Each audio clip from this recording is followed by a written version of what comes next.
Leave it to Dave to have a very specific way in which he spins the block.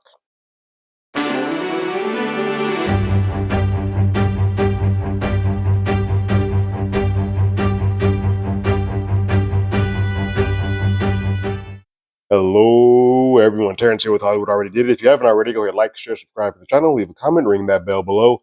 Anytime we have something, you will be among the first to know. The fifth episode of Smoke Season 1 is here. It is called Size Matters. This is a meaty episode.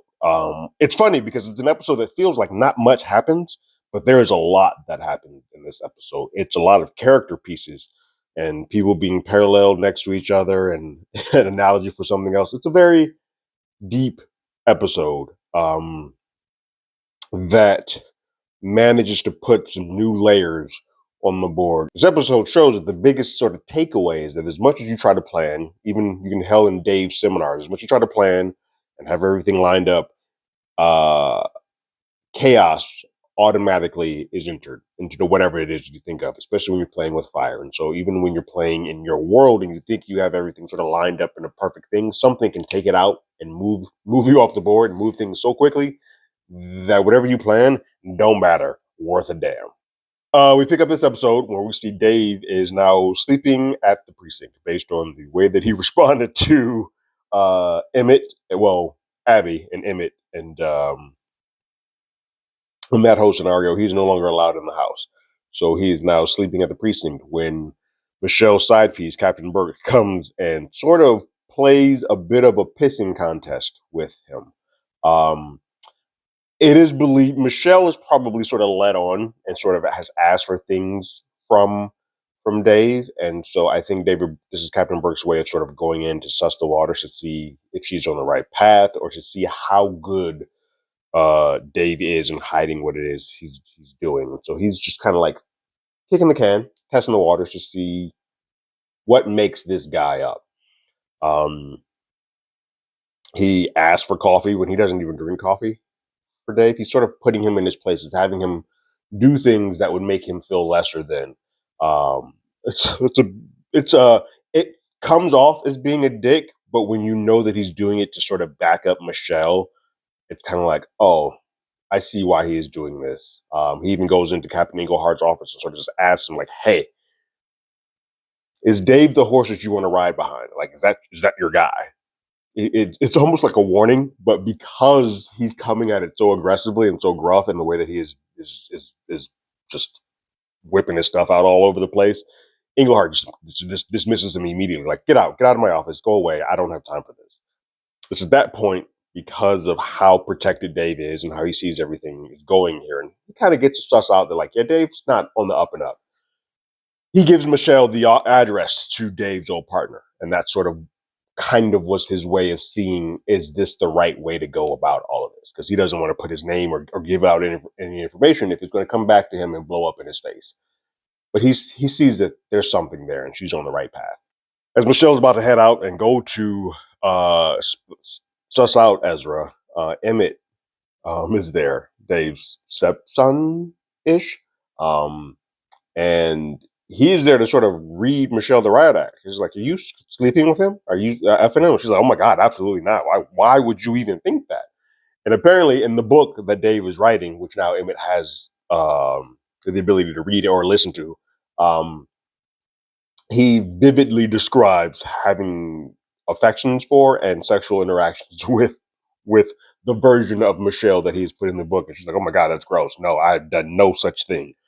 But if you have a copy of that book, I will take it." And so he airdrops the book to her, which gives her a bit of a leg up because she can't let on to Dave that she's on to him. But if she can now sort of get sort of the inner workings of how his brain works and what he is doing in his book, this might give her a bit of a leg up that some of the people, specifically Ezra, who thought that Dave was a psycho and an arsonist before, but had no way of sort of proving it, this might give her sort of a leg up that no one else had before. Freddie, looking a hot mess, arrives back to work with a new manager in place who is sort of going over the lay of the land of how he wants things to be. He's like, "Hey, appearance matters. Appearance, appearance, appearance." And then Freddie shows up with like cotton and cuts all over his head, looking like 5-day-old trash. And it's at that point Freddie's like, "Oh, I didn't get the manager job." Like he already knew that he didn't get the manager job, but now it is sort of been put in his face. So then Michelle arrives to Ezra's house or the address that's there and finds that Ezra has this whole thing sort of set up where he is people are using his home and then he goes in and sort of watches them have sex on his laptop and she's like, "Oh my god, this man is filthy. Like he is a dirty, dirty man." Um but her telling skills are not the best. And Ezra, even in his drunken stupor, because man, he is drunk as hell, he spots her. And it's played by John Leguizamo, as we had thought. But he immediately looks at her and sees that, oh my God, you're me. And not just me as in the partner with Dave, you're me in that you know something's wrong with this man. You're me before everything went tits up. And so he is very gruff and very not PC. Some of it's the alcoholism, but his life has been torn upside down by Dave. And so he just doesn't care anymore. Like he has zero control. Like there is no piece of control of his life at all. And that's a sort of a underlying theme of this entire episode is control, control, control. And he has none. Because he feels that it has been taken away from him by Dave and the precinct and all of that stuff. He says that his life, him being shot, all that stuff that's in the records, it was a setup. He was set up by Dave because he believed that Dave was an arsonist. And I know that you're here because you know it too. And so she asked him, like, real quick, well, how do you know what it is that you think you know? And he says, like, he's just in the right place too many times too quickly. Like that, he's the first person on the scene at every precinct, smiling from ear to ear, knowing exactly where the incendiary device is, even though there's like 17 of them around. He specifically pinpoints to the one. And Michelle's like, well, I agree with you, but like that could just be him being really good at his job. That's what it's going to get relayed to. It's like, oh, he's just really good at his job. And then he says, well, if that's what I got, you come up with something better. And then she hits him with the book. She's like, yeah, he's writing a book about all of this. And he is floored. He's like, of course, he's a piece of shit. Of course he is.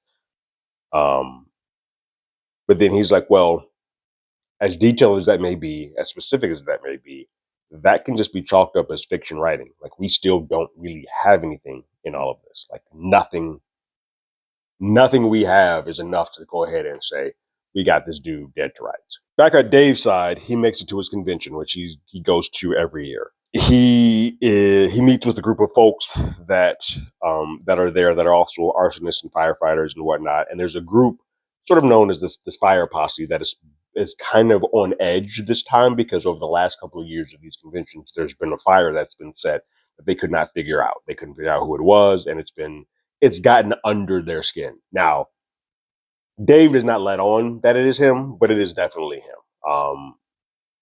But he's okay with not taking claim for that because it gives him a bit of control over the room. Like in that moment, he's laughing. He's like, "Oh, how do you know who it is?" Like, "Oh, because I'm getting one over on all of you guys. Whew, I can take some of that power back that my wife just stripped from me, and that dude, that captain that just walks in there, stripped from me. I got some of it back right now. So I'm riding on cloud nine right now because you guys have no idea who this person is." We then see that Dave goes to the bar and starts flirting with a woman that's way out of his depth. But flirting with a woman, going back and forth, and she sort of gives him a little bit of feeling back. And we've come to find out that she's an insurance adjuster named Reba. Also, I believe she's in that moment says she's married, and so they know that they are a relationship that should not happen, but they're going to make it eventually happen. Freddie is in the back working the fryer, looking like he is lost in some sort of deep space.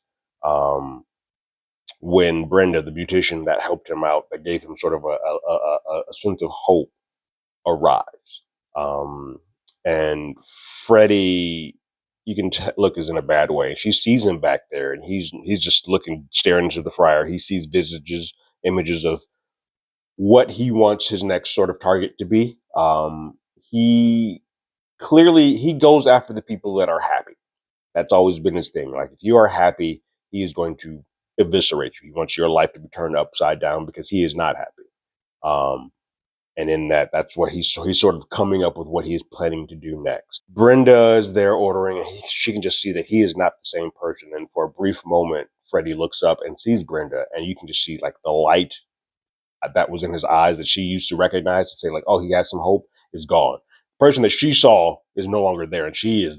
You can tell she's afraid. She's like, oh, something is different within him, and I don't know what this is, but I need to get up out of here because he is not the person that I thought he was. She doesn't recognize this version of him. So this is where things sort of turn for Dave. He loses a little bit of the control that he has sort of regained back with knowing that these fires keep popping up.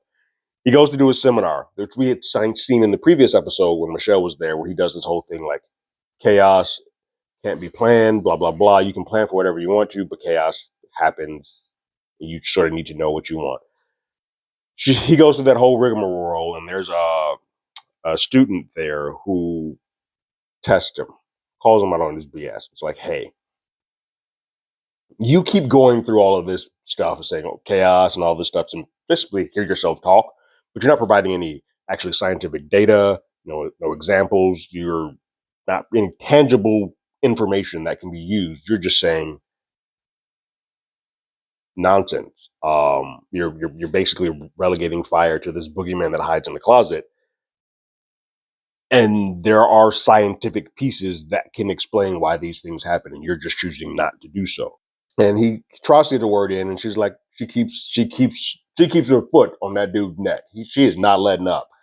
And she's like, well, perhaps if you did use science, you would have been able to figure out the two arsonists who've been jacking up your jurisdiction for the last 2 years. And Dave really has nothing to say. Like he has been belittled. People are laughing, having a good time at his expense.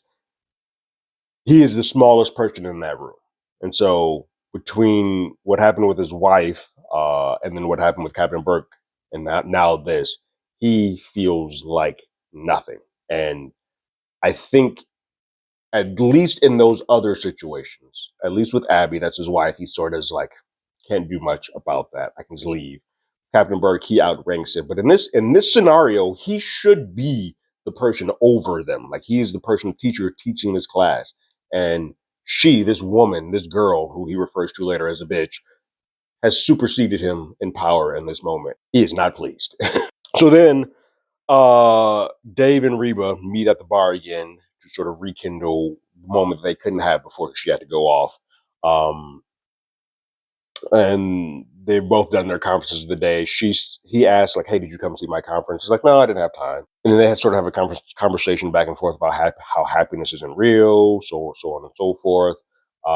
Basically, saying things that each other needs to hear in that moment. She says perhaps it's best just to be content, kind of just be on a level of being like fine all the time. You don't have highs of happiness. You don't have lows of being super sad. You're just in it, and you're okay all 24/7. Some people like consistency, and said Reba said, "I'm not that, but if you can just have it like this, that works for me." And so then Reba and Dave hook up, go to a hotel, and while she is performing oral sex on him, you can see that she's having a hard time because in that moment, Dave cannot get erect. His penis is not getting hard.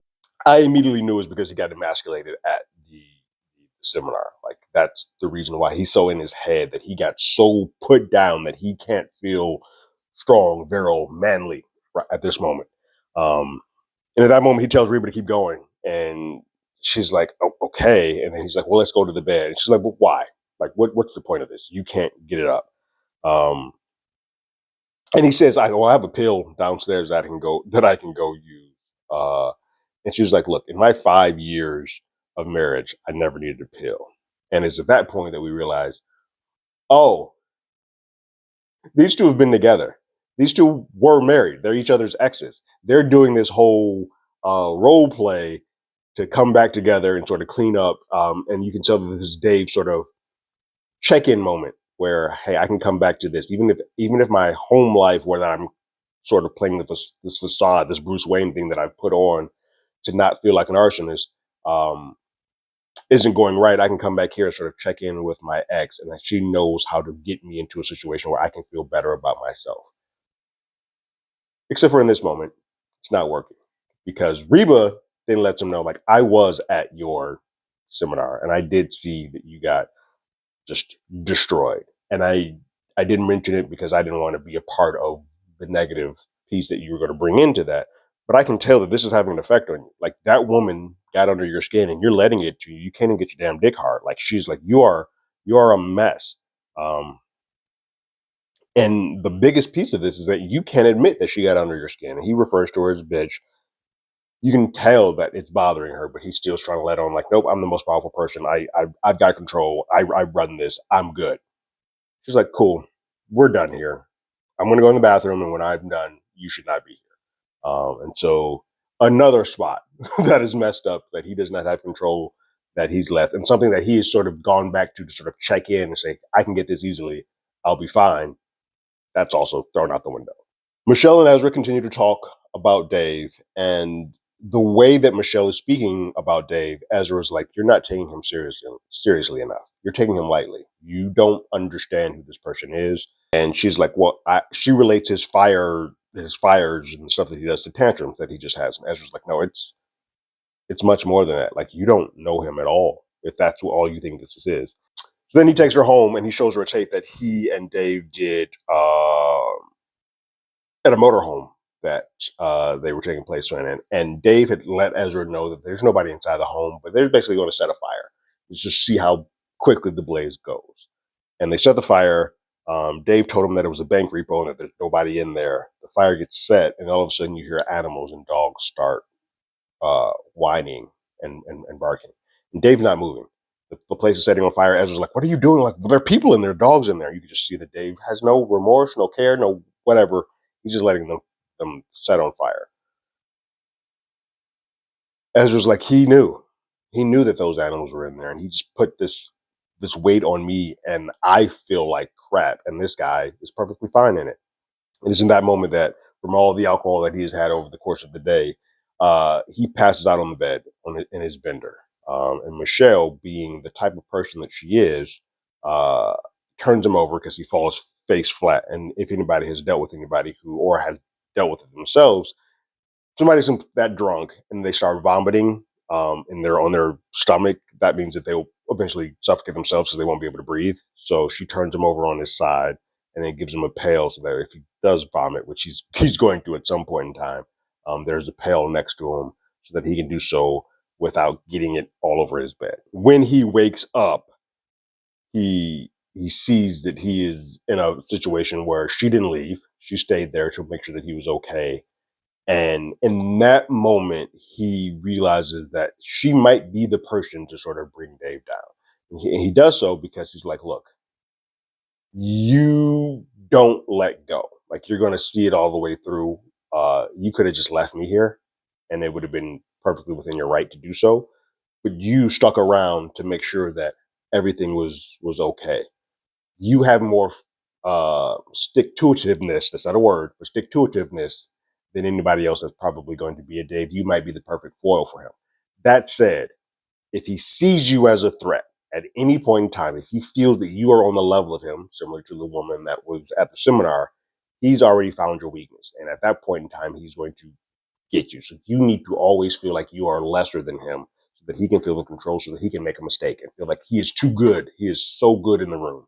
And I think her having the book is going to help her sort of do that while hiding in plain sight. So then we catch up with Freddie, who is ready to make his big explosion on the people who have done wrong to him. Now they set it up and make it look like that he is going after Brenda, but Brenda does not look happy, and so it's not like that's a person that Freddie immediately said, like, I need to go mess up her happiness, because she doesn't really appear that happy. Who does appear happy was the recruiter, who was so happy and jovial about his family and whatnot when he interviewed Freddie. Roger Tillman, I believe is his name, who does not live anywhere in this area. So this is the first time where Freddie has to take buses and move quite a bit of a distance away to extract his revenge, but um, that is the person whose happiness he wants to remove and that he has seen. Now, what happens though is as he's making his way over there, one of his jugs cracks, and so he needs to get a new bag and redo it so that he can get everything set. I'm going to imagine that the bags that he originally had in his closet, because he was doing them so far in advance, none of them had the tags that Michelle and David put into place. But because he had to go get a new bag to do everything with, one of those does have the tag. So now he is because he's going out on this long adventure, because he is stepping out of his comfort zone. He has now put himself in a situation where the tag is on there. But he takes it to Roger Tilton's place. He lives towns away, and then he sets that place on fire, and it is massive. The kids that Roger has weren't home, but Roger and his wife were having a date night, and the fire engulfs them both. And so, on the news the next day, it's a huge thing about several towns away. The milk jug person, Englehart, is like, "What the hell are you doing, Dave? Like, we got to get over there. You got to call." He calls Dave. He's like, "Look, I don't know what you're doing. Get over there now. We need to figure out what's happening." And Dave's kind of like, "Oh, he's back at it. Cool, I got it." Earlier in the episode, there was a piece where we saw a woman named Joy who was going to work at a place called Bernadette's Craft and Sewing. Um, and she goes to work. It seems like she does this routine every day. Her normal pattern, her normal plan is to uh, get a little drunk, take a bottle, one of the mini bottles, and just down it before she goes into work. This is how she starts her day. This is her normal routine. This is her every single day piece. Um, Dave, on his way back from the convention, after he hears about the milk jug person, Freddie coming back and doing another fire, we see that he's coming around the corner and he has set a fire. He's done one of the fires that in the convention earlier where they talked about, like, hey, there's somebody who keeps setting fires. He set one before he takes off. And you can tell that he is so happy. He is feeling good about himself. It's the one moment that has given him some sort of power, because this whole weekend is taking the power away from him. But he's like, I set a fire and now I got some of my power back and I'm on cloud nine. I'm happy. I'm singing. I'm hearing my favorite music as I drive by. He's driving. He's doing everything within the rules. He's following green light, stop signs. He's doing his own thing correctly. Joy, who continues her daily routine of getting drunk before going to work, does not. And she hits Dave pretty hard. She dies on impact. There's no way that she's surviving that. Her car goes flying all over the place. And then we see Dave is in a bad way with his head on the steering wheel. And that is how the episode ends. I do not think Dave is dead. I just don't think that I think what it is a new way to show that, hey, however much you plan, however organized you think you are, chaos can hit you whenever. And it's not just related to fire. It can just be related to life. It can be related to autos. Like, nothing you do is as structured as you plan it to be. You can think you can have as much control as you think you have, but it can be taken away from you at a moment's notice. And so I think that was a way to sort of level set Dave a little bit, but he's still, I think, the control. I feel like he's going to come out of this once he gets healed and healthy again, um, even more angry and even more out of control, because he now knows that, like, I could have been killed. That could have been it. I just need to go ham. But really good episode. I think the other piece that sort of gets shown is the alcohol piece of it. How alcohol is sort of introduced in this episode, or and that is a non you can't plan for alcohol and what the effects that it has. And so Joy seemed to be perfectly fine going through her day to day life and doing everything normal. Like, that was her routine. She got through it. She had done enough of those where it didn't seem like it was going to cause harm until that day when it does. Ezra also gets completely shit faced and trashed all the time, and it seems like it has happened out of the necessity of not being in control. Him not being in control has put him down this spiral, and Dave has sort of set him on this path. And so it's all sort of coming full circle and all together. It's a fascinating sort of tie and tell the story of how all of this is at the center of Dave, who has no control, but everybody's levels of power and control and the dynamics keep shifting. And when they do, that's when life just sort of lifes at them. Poor Freddie. You got to feel bad for him a little bit because he thought he had hope. But for him to go towns over to mess up this person's life, he is now going to put himself in a situation where he's going to get caught because he had to re up his bag. And I think he would have been perfectly fine had he sort of stayed within his realms. I don't think because he had enough milk jugs to sort of last him for a long time. But he's going to get caught now. And it's going to be interesting to see how it all comes together because here's what's going to happen. I think she's going to catch the milk jug arsonist without Dave because Dave's going to be having to get healed. And so she's going to show up on the scene, figure it all out, go back to him, get him. Everything's going to get caught really fast while he's still up under. And he's going to feel completely worthless when all the accolades go to Michelle and he gets none of it. And that's going to be fascinating to see how he works in that scenario. But great episode. I like what we're doing. I like this episode much better than I did the last episode, even though I didn't hate the last episode. What did you guys think about this one? Go ahead and leave your thoughts and comments in the comments below. If you haven't already, you can follow us on X at HollywoodADI. You can hit us up on email at HollywoodAlreadyDidIt@gmail.com. We also have a podcast by the same name. That's on Apple Podcasts, Spotify, anywhere that plays podcasts. We're there. And like always, I got my ticket. You got yours.